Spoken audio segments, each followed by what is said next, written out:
Welcome back to the Announcer's Curse podcast. I'm Derek Todoroff. I'm Ben Iman. And I'm Caden Barksdale. Look, all three of us are here. We did it. Yeah, we did it. Sorry, guys. I had to like a caterpillar into a butterfly, go into a cocoon for a week, and then come back out. So And he has emerged wearing a Masters hat. no, Do with it that as doesn't you say want. Masters. What does it say? Mulligan, which is more effective to my golf game. All right, I'll take your word for it. I'm not a golf guy, as much as my stepfather wishes I was. You know, I have watched a surprisingly large number of PGA Tour games for someone who doesn't like golf. And every time I watch them with my stepdad, he'll just look at me and say, "Why can't you do that? I always thought you were going to like golf." I definitely, don't. Derek, I think you would like it more than you think you would.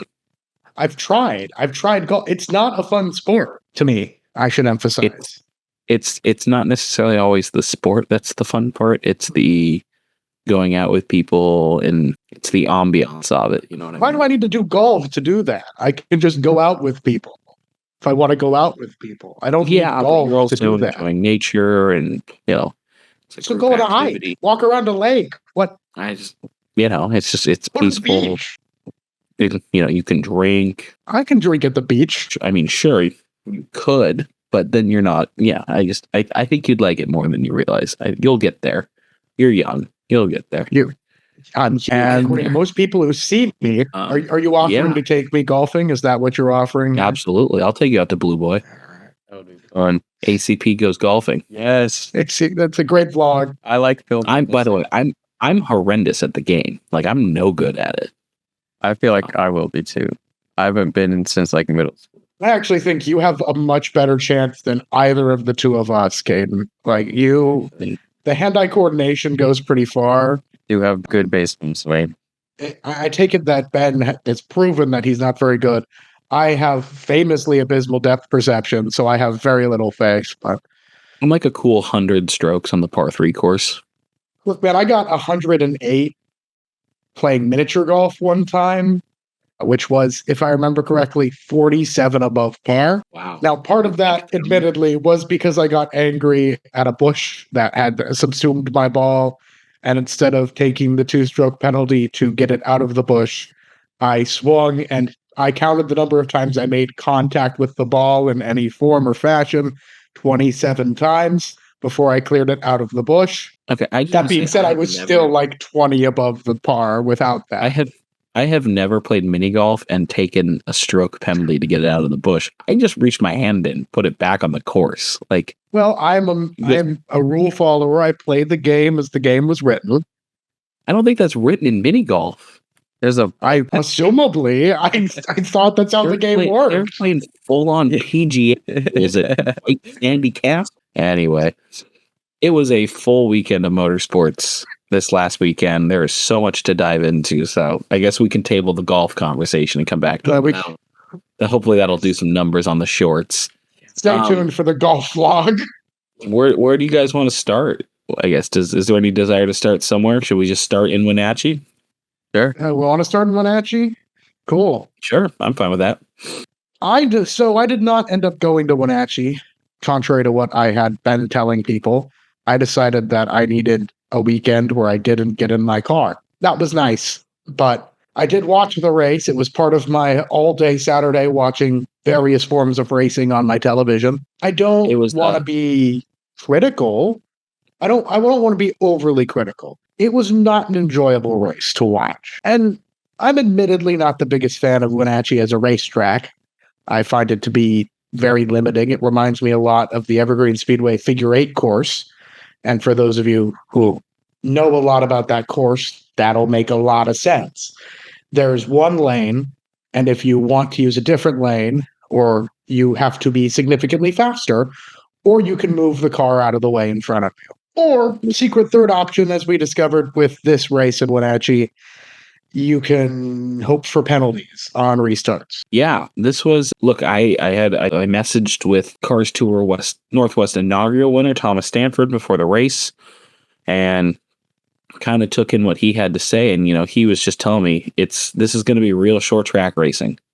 Yeah, the elbows are going to be out. People are going to be aggressive from the jump. And I think it's really easy to, in a vacuum, label this race a mess. But, it was stop-start. Caution flag came out, red flag came out. We had restart violations up,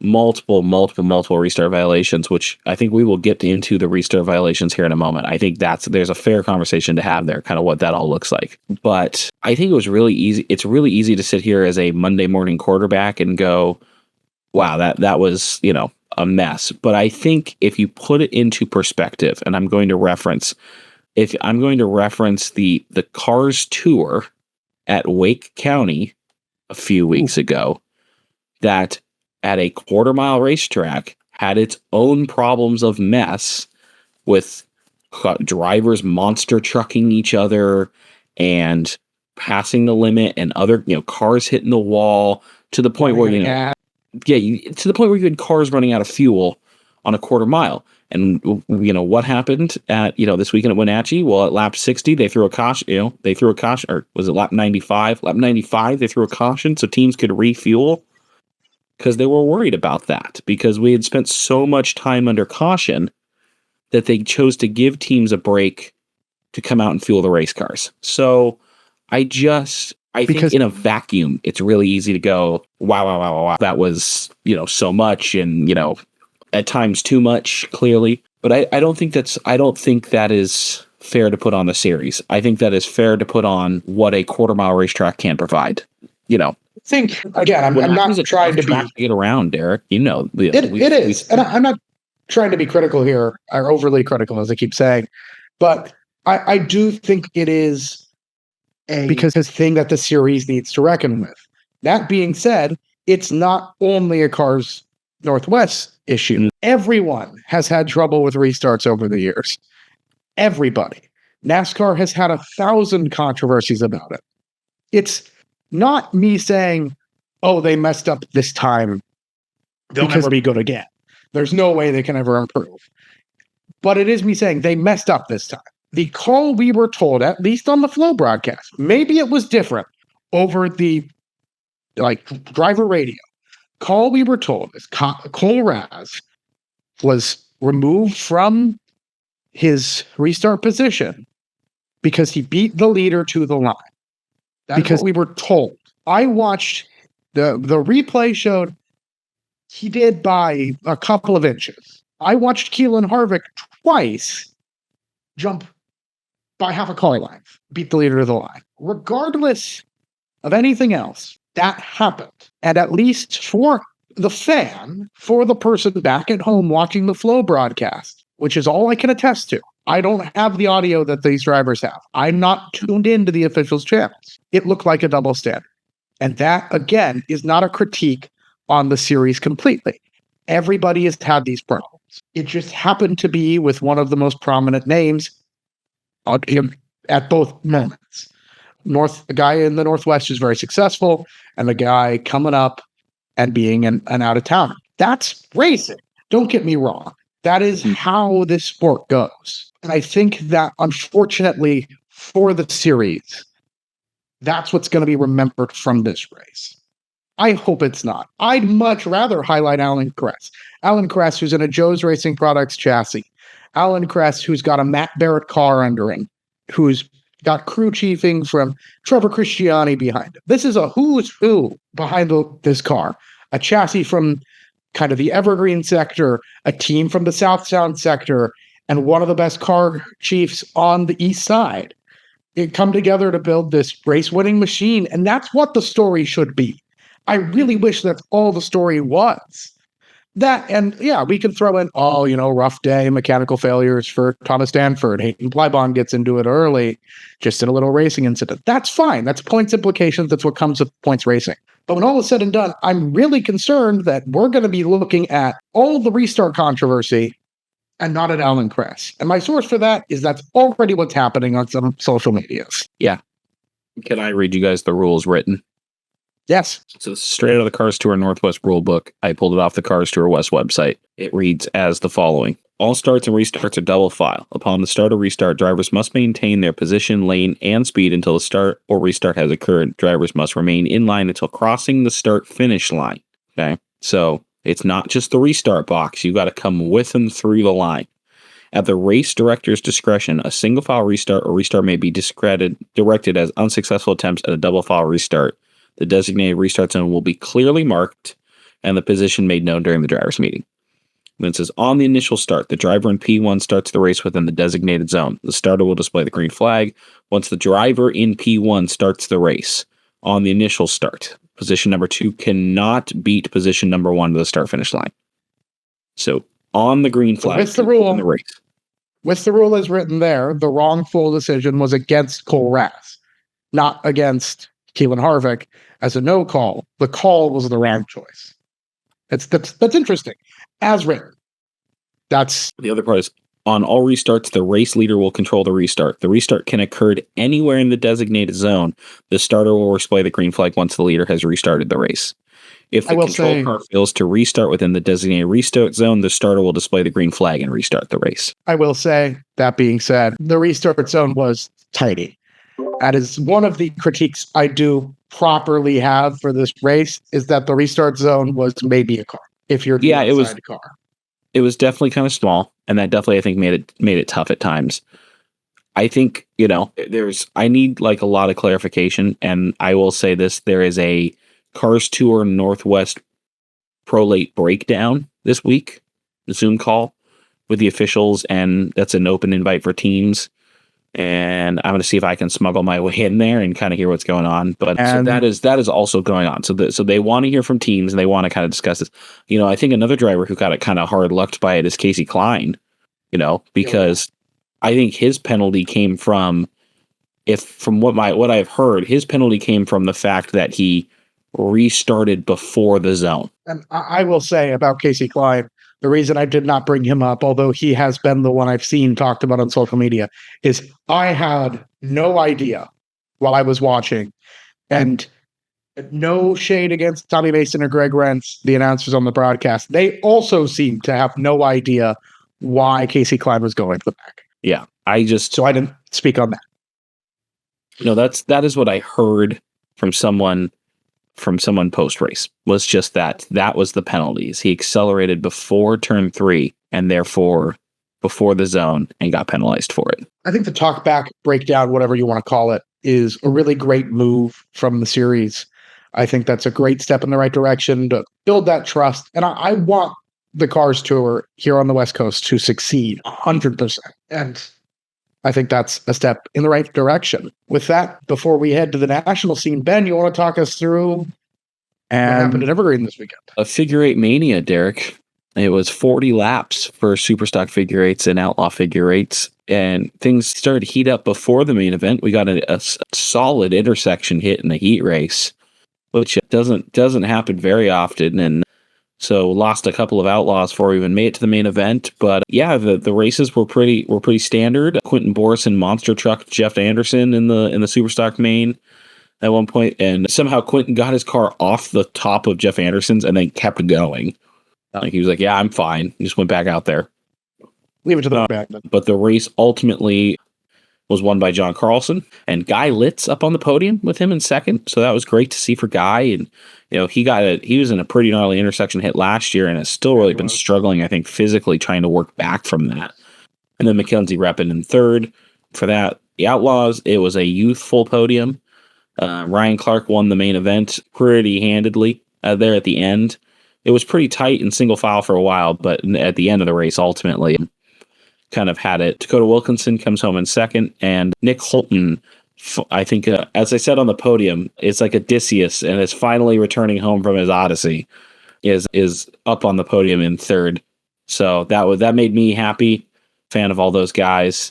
Got a chance. I caught up with Ryan Clark after the main event. You can find that little interview up on the Evergreen Speedway social media page.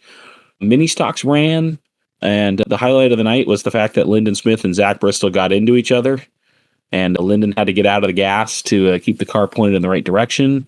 It was all smiles and hugs between the two of them afterwards. Zach did apologize to Lyndon and was like, we were both driving really hard there. I got into him, he got into me, but neither one of them really were saying anything bad about it. Justin Brave came home in third, so that podium doesn't change other than Lyndon survives this time. But so Zach Bristol starts the year 2 for 2. in mini stock competition.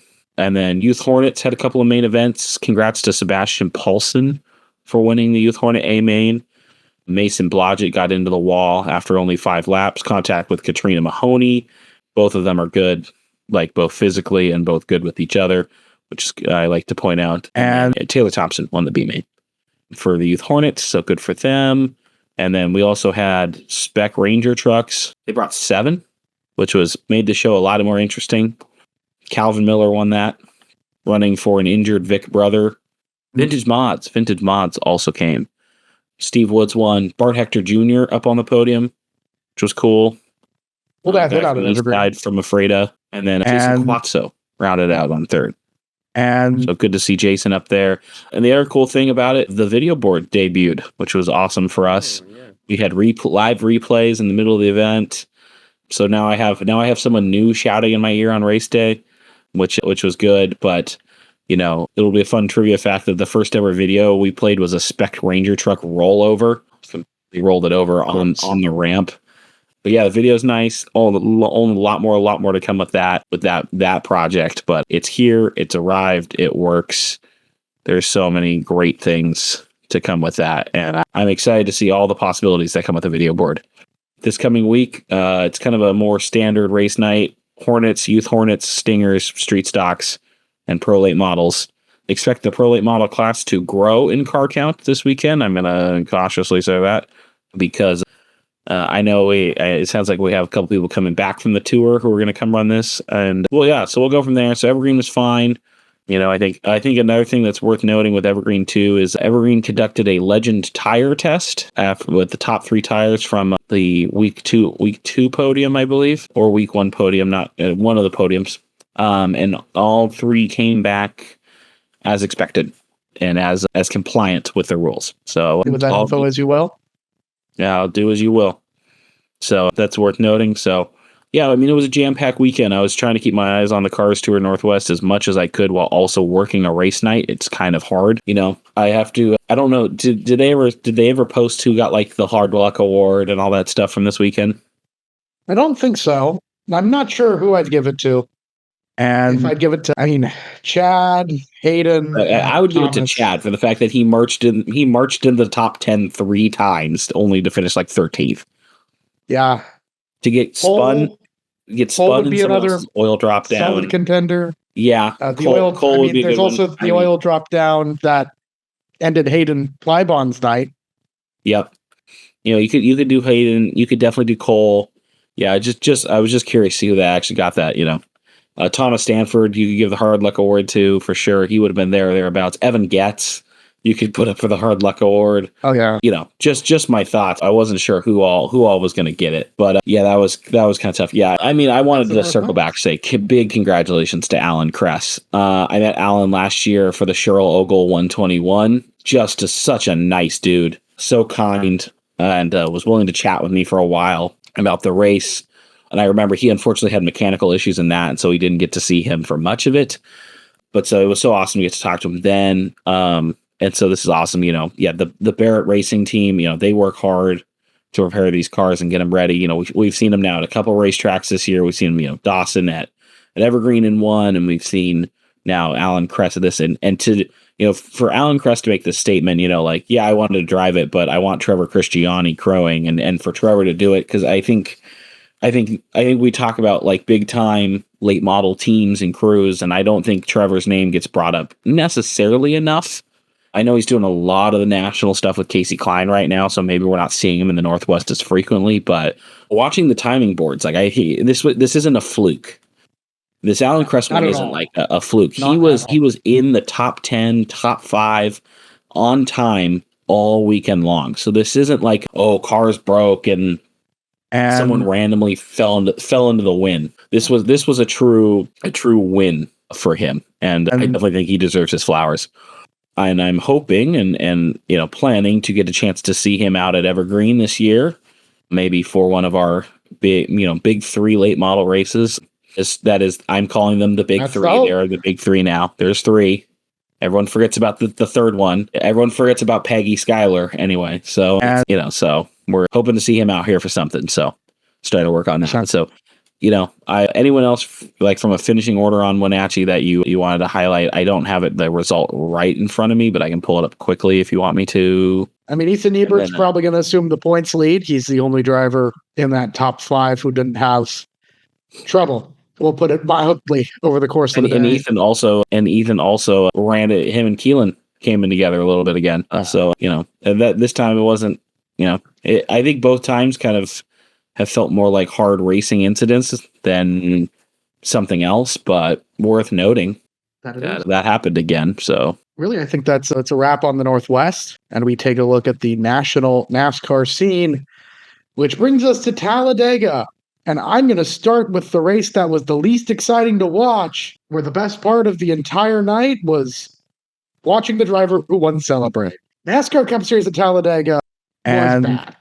It was a bad race that was unexciting and a slog to get through. I mean, I watched 4 races this weekend, and you would think that the track known for being thrilling and always exciting would have more to it than the nightmare I witnessed. NASCAR tried to remove the fuel mileage element from the race by turning stage 1 into the fuel stage. They still managed to trap multiple contenders laps down because of questions of fuel mileage and, when people pit, how they pit, penalties. And you want to know the worst part? The guy who won, a big reason he won is because he saved fuel in stage 2.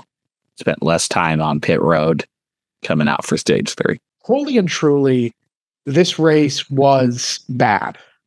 No real other way to put it. Talladega with the next-gen car has produced very little of the thrill that we're used to with this place, which is very ironic because, as I'm going to talk about in a little bit, Texas has actually been one of the more fun tracks with the next-gen car, a track that a couple of years ago people wanted to rip down in its complete entirety because it's awful and we all hate it. Or people were trying to give it the Atlanta treatment. One of the two. But Dega, it's just sad. The stands were packed, the infield was crammed, and all these people get to watch a train. And I could get as much excitement going down to the Seattle train station and watching all the Sound Transits come in and out. Ooh, which one's going to get to the line? Only difference is there's less derailments on average. And the mini. Yeah, stage 2, we watched everybody wreck. I don't care what the graphic says. There were 4 drivers who were not involved in that incident. Other people might have gotten out with no damage, but Christopher Bell, Ross Chastain, Chris Buescher, and Ryan Preece are the only ones who got 3. No contact, 3. Everyone else was involved in some form or fashion. We lost, I believe, 8 cars to that wreck. Even more were just not competitive anymore after it. All triggered by a push gone wrong from Ross Chastain on Bubba Wallace. And the mini. That was doomed. The mini. Really no other way to put it. He got the wobble. And the mini. Everybody was gone in an instant. And the mini. Truth be told, I don't got a lot to say about this race. Ryan Preece impressed, and that was cool to see. I like seeing Ryan Preece succeed. Christopher Bell had a pretty good night until it ended about 300 feet away from the start-finish line, and 2 of the worst hits I've seen in a bit from that track. And that's not where eyes were, though, because running up front and winning this one, he led at Daytona on the final lap, but this time he actually gets to keep it. And the mini gets the monkey off the back, driver the number 77, ride the Dente. And the machine. The mini, so cool. He's just so cool. He's become my second favorite driver. First words Caden said in the podcast since the golf conversation, by the way. He didn't unseat the Todd father, Caden. No one can unseat the Todd father. Who at one point was running top 5 in this race, by the way. Really? He shouldn't have been. Fun fact. The Todd father got a wave around he was not supposed to get at one point in the race, which is just peak NASCAR. But hey, he capitalized, made the most of it. I'm happy for Carson. Let me make that very clear. Congratulations to him. The celebration was amazing. I think one of the best ever, right? Oh, 100%. For sure. And his interview, his post-race interview, also made it better. Did either of you see this? I did, yes. I think I did. About what he's talking about, how he was doing. He's like, so I had to take the wheel off just dumped the clutch. And then I got my foot on and he looks at me and goes, "Sorry, Steve," referring to Steve O'Donnell, NASCAR CEO now. And Steve just went, "Fine with me." Like that. And so then he later got asked if the celebration was going to now be banned. And Carson went, "I don't know. Is it Steve?" And Steve just shook his head no. And Carson went, "Perfect." Which is great to hear. Personality back in the sport is always something we need. There are two things I wish for Carson Hocevar, one of which was I do kind of wish he got his first win on a track where people couldn't just dismiss it as it's a super speedway, anyone can win there. And two, I wish he got the driver this exciting really deserved to get his first win in a race that was not so awful and a finish that was more exciting than, and they're not going to get there. They're all going to just stop moving. But hey, you win it how you win it.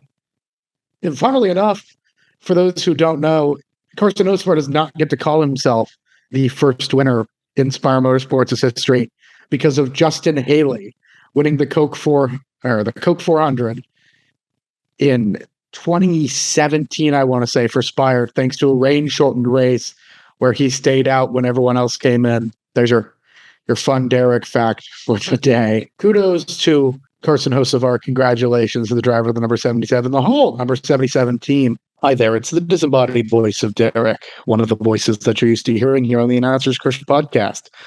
Ben had his computer kill itself, for lack of a better term, in the middle of the recording, so the rest of this video and podcast will be absent of him. Well, that brings us to the national side of things, where, no offense, Kate, there's going to be a weird discussion with you who didn't watch any of this and has no frame of reference for what I'm talking about. We'll make it work. I loved the O'Reilly Auto Parts Series race at Talladega. I thought it was fun. I loved watching the action across the board. It was a fun one. They were running 3 wide for a ton of the race, battling in and out. NASCAR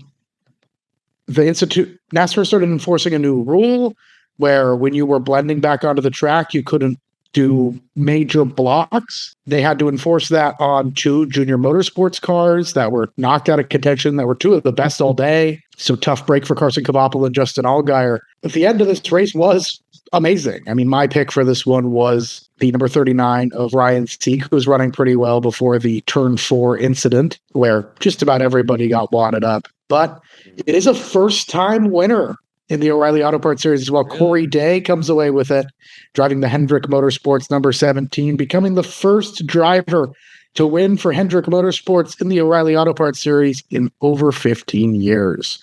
Last one to do it was Kyle Busch. That should tell you quite a bit there, that Kyle Busch was the last driver to win for Hendrick, who, if you're a younger race fan, you might not even have known that he raced for them. All in all, huge congratulations to Corey Day, to that Hendrick Motorsports team.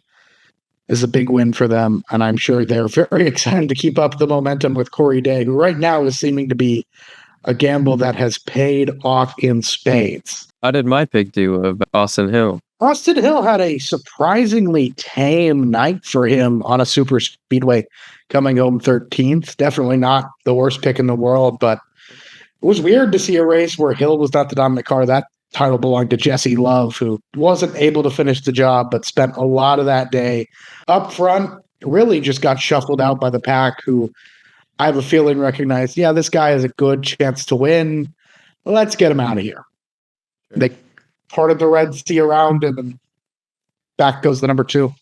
Tough break for him. In the ARCA series, we completed a trifecta of all first-time winners. Andy Jankowiak makes a last lap pass on Cletus McFarlane to win that one at Talladega. That was also not a super exciting race, but the big deal for Andy J.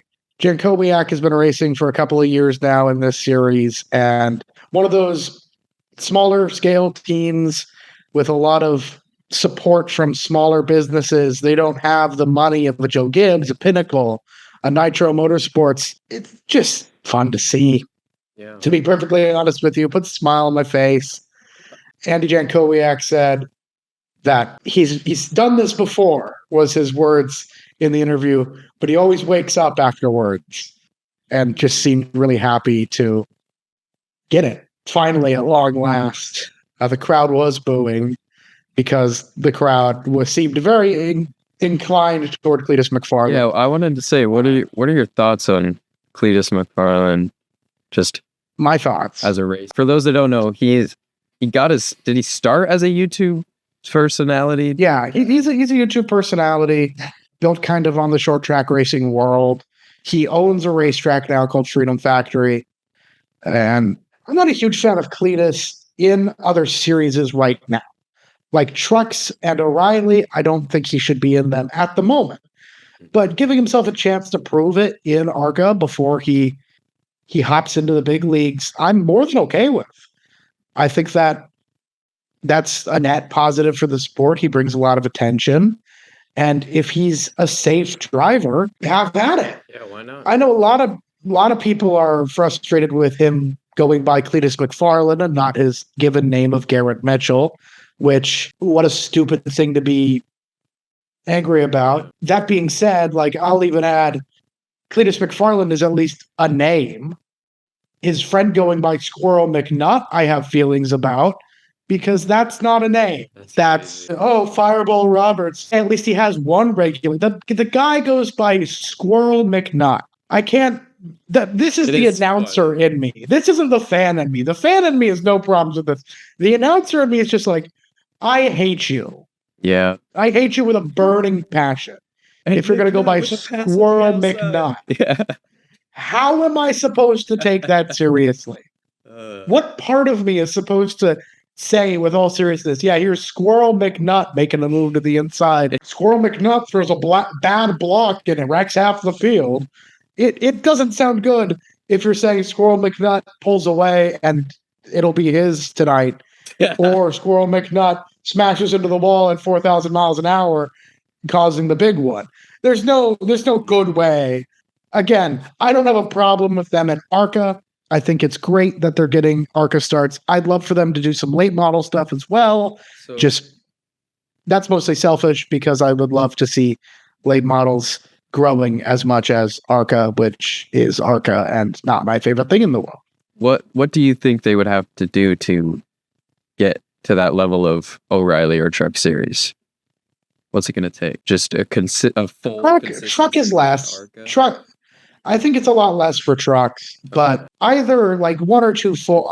For O'Reilly, I'd love to see a full season of something. I would also love to see a top 5 at a non-drafting track, or even a top 10, just something to prove that, it's not just drafting tracks. Yeah.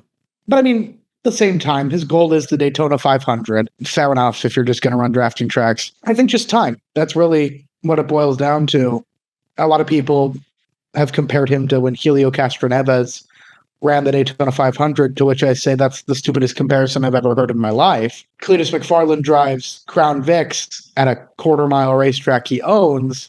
Helio Castroneves is a 4-time Indy 500 champion who drives a car with less safety features at almost 50% higher speeds. And that's not... One of these men has definitely proven himself in the world of auto racing, and the other one has a little bit to go. I think that's fair to say. Yeah.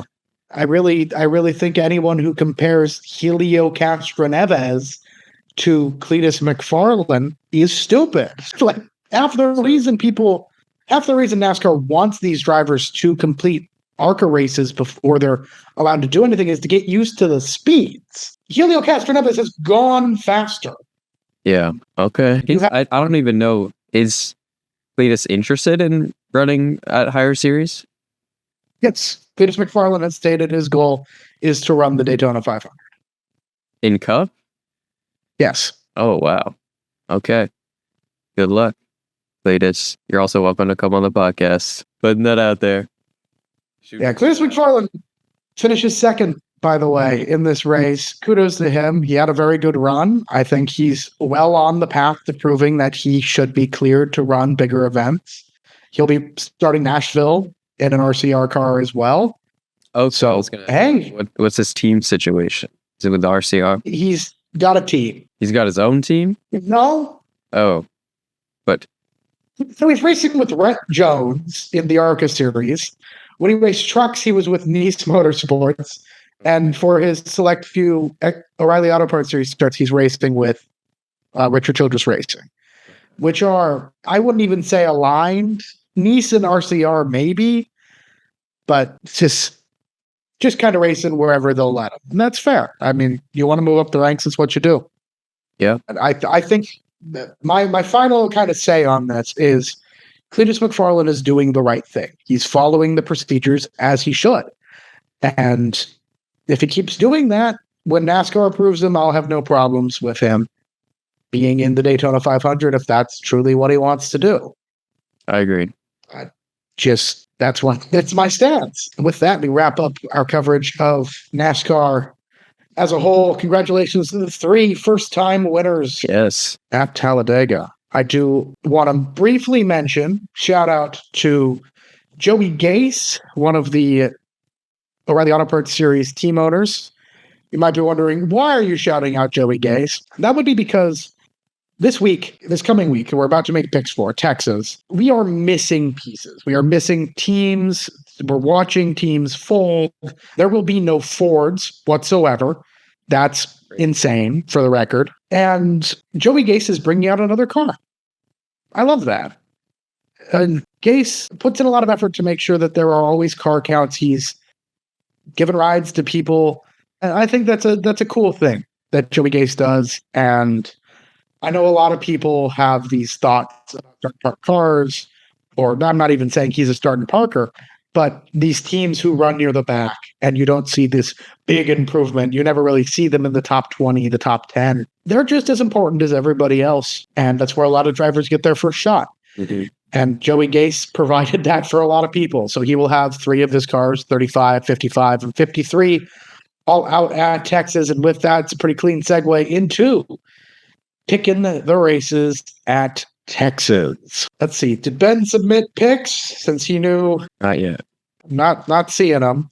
Don't think so. All right. Well, we'll get Ben's picks and we'll let you know what they are. But first things first, I guess I'll kind of take the lead here since Sure. Caden is speaking to Ben.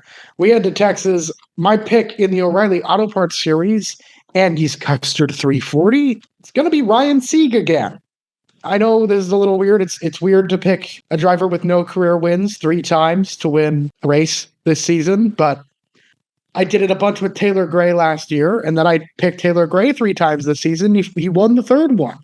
I really want Ryan Sieg to win. This track especially is the site of a hard loss to take, where he was a matter of millimeters And the away mini from getting his first career win. And a team that bears his name with people behind him to help him. And he just so close and could barely lose it to Sam Mayer. Not even dirty. No spitting at him out. No beating and banging to try and put him in the wall or anything. Just a run to the line he lost. I think there's redemption here. I think there's a solid chance for Ryan Sieg to get back to victory lane. and the mini. To get to victory lane, there's no getting back. This will be the first time I got to ride with Ryan. Yes. Fair pick. Texas. It's not a super speedway. It's a mile and a half. Okay. It's a cookie cutter Cookie cutter. or an intermediate, whatever one you want to use. You know, I kind of almost want to go back to back Austin Hill picks here, but I'm also looking Be a choice. at Corey Day, and I feel like he could have another strong day at Texas. But then I like Ben's darling of who he's picked. What is this 3 times now of Jesse Love? I just love too many people here. You know, I'm gonna steal Ben's pick here and take Jesse Love to win at Texas Motor Speedway. Is that also his pick for Texas? I don't know. He hasn't said. Okay. But no one else. Jesse Love's certainly a take. You know, I think that's very possible. Love is a solid driver. Yeah, I like those I think he can. that I'm seeing on the spreadsheet. He's a very consistent driver. I'm not sure we'll see Jesse Love in victory lane, but he'll certainly do well. I have. The Truck Series also at Texas this weekend. Caden, the Truck Series entry list is over in the ACP General channel, Okay. and I'm gonna make you pick first. Oh, hello, Carson Hocevar. I guess I gotta pick Carson Hocevar. All right. Coming up to a nice weekend at Dega. I don't think he's going to win in Cup Series, but maybe he can pick one up in trucks. Well, for mine, I'm also going to go to the truck part-timer list, but I'm going to look over at the pilot of the Ram number 25 All-Star Ride. And I love Parker Kligerman. And I can't not love Parker Kligerman. It was a fun driver. It was the last Dodge Academy driver, the last Dodge Racing Development driver, getting a shot in a Dodge once more with the number 25 and the Ram team. They got a pull for him. He's the free agent driver this week. He's an announcer the next day when he covers the O'Reilly Auto Parts Series. And yeah, give me the driver of the number 25, Parker Kligerman. We'll see. Noticing now, looking at the spreadsheet, a Ram or Dodge has not won yet. No, they've been absolutely abysmal, to be perfectly honest with you. Yeah, no, they're quite bad. I'm seeing one top 10 here from Colin Braun. Yep, that was a road course ringer. Yeah, They brought in for a road course. It was a smart move. I think Justin Haley and Brendan Queen are both in position right now to make the chase. But that is in large part due to the part-timers' success this season. They haven't been doing amazing. With that, let's take a look at our Texas Cup Series picks. I have the driver of the number 17, Chris Buescher. Ben has the driver of the number 9, Chase Elliott. And Caden has the driver of the number 9, Chase Elliott. Yep. I forgot we both went with NASCAR's most popular driver. That you did. We are 10 races into the NASCAR Cup Series season. And it's a bit of a time to take a look at who's doing well and who's doing bad. It's safe to say Tyler Reddick is the series' biggest winner so far this season. Obviously, 5 race wins. Half the schedule has gone to him. And he is 110 points to the good ahead of team owner Denny Hamlin. See. Blaney, Cheliot, Ty Gibbs, Carson Hocevar also looking pretty good right now. Hocevar in 8th. And while I think it'll be a bit of a fight to hold on to that position, there's some pretty good drivers behind him. He set himself up pretty good going into the last 16 races of the regular season. Notable names below the cut line: Chase Briscoe currently sits 8 points behind Austin Cindric, the final driver. 21 points behind Cindric is Ross Chastain. 31 points behind Cindric is Shane Van Gisbergen. And AJ Allmendinger looks to be 43 points back from Cindric is AJ Allmendinger. Todd Father is 45 points back.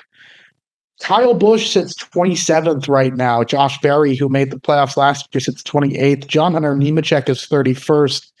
Connor Zilich is 33rd.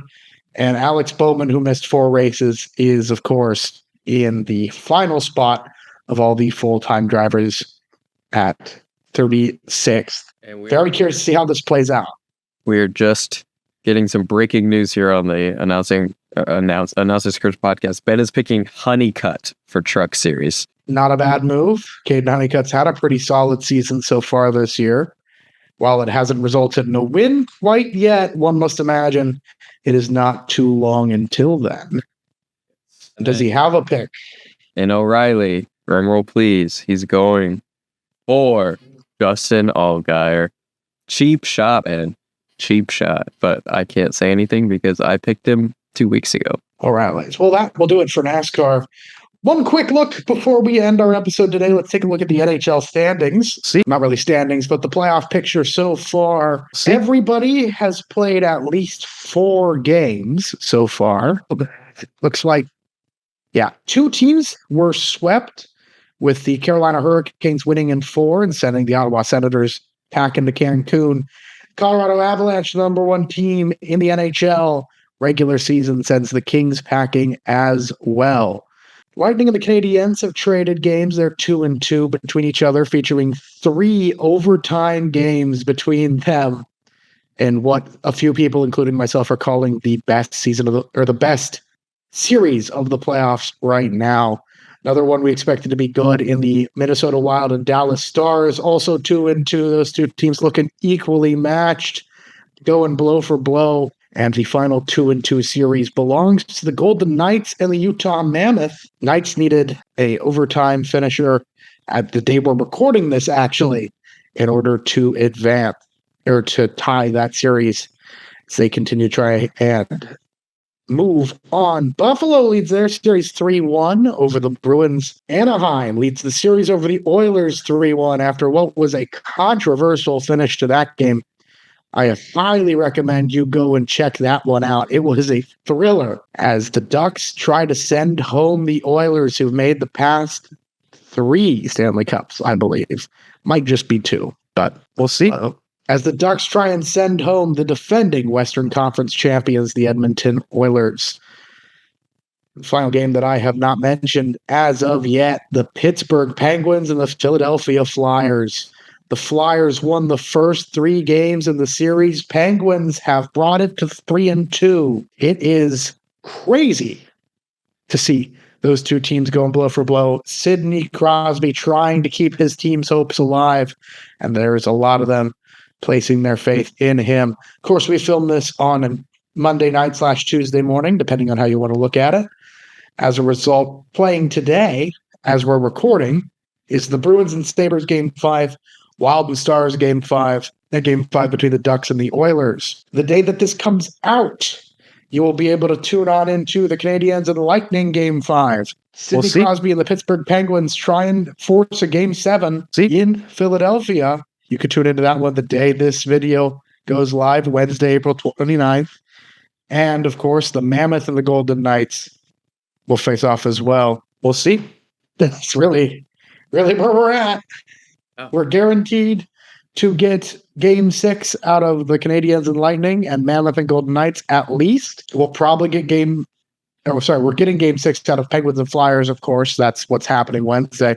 We'll see how everyone else looks. God, I love hockey. And speaking of loving hockey, hopefully this information is outdated by the time that this episode comes out. Everett Silvertips lead 3-0 in their series against Penticton, including a double overtime finish in Game 2 that saw the Penticton goalie get abandoned by his defense and offense as he was executed by the firing squad of the Everett Silvertips offense. Don't do that to your goalies. Rest in peace him. I hope he gets traded to someone better. In the meantime, Tuesday, or yesterday, if you're listening to this the day it comes out, is Game 4. I'm hoping that when this comes out, we could be calling the Everett Silvertips the WHL Western Conference champions. Let's hope they finish that series, finish the sweep. If they don't, shame, not happy about that. If they do, hell yeah. I'm optimistic. You're always optimistic. That's true. Hey, join us next week when Ben finally picks something regarding the NHL, and hopefully his computer doesn't die. But until then, we've covered hockey, we've covered racing. We'll do another baseball segment at some point, I promise you. But this video, I think, is... The Mariners are boring, and this video is already pretty long. Yeah. So, thanks for listening to the Answers Curse podcast. I've been Derek Todoroff. I've been Ben Ivan. And I've been Kata Barksdale. Hey, get out there and go do something memorable.